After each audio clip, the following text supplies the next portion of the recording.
Sa mga magpo-popset dyan, huwag niyong kalimutan na meron ding abstract reasoning pagdating sa exam. Hey class, Sir Japes here. Here's an example of abstract reasoning problem. So dito, hinahanap kung ano yung kasunod na figure. Ang pwede niyong unang tignan is yung shaded diamond. Kung mapapansin nyo, yung pwesto ng shaded diamond dun sa first figure ay nasa lower left. And then sumunod, nasa upper left. Tapos sumunod, nasa upper right. Tapos nasa lower right. So parang umiikot siya na clockwise. So malamang ang kasunod ay nasa lower left.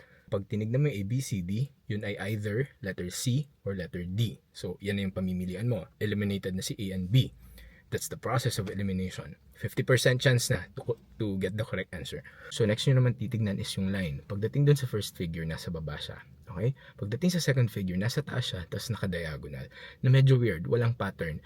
Minsan yung pattern makikita nyo sa odd-even na scheme. Okay? So sa case na to, pagdating nyo sa third figure, yung line ay nasa kaliwa na. So if pagsusundan natin yung first and third figure, yung orientation is nasa baba, nasa kaliwa, so parang iikot din siya ng clockwise, di ba? So first, third, ano yung susunod? Fifth. So dun sa fifth, dapat nasa taas siya. Eh di ba yung fifth figure yung hinahanap natin among the choices? So yun yung letter C.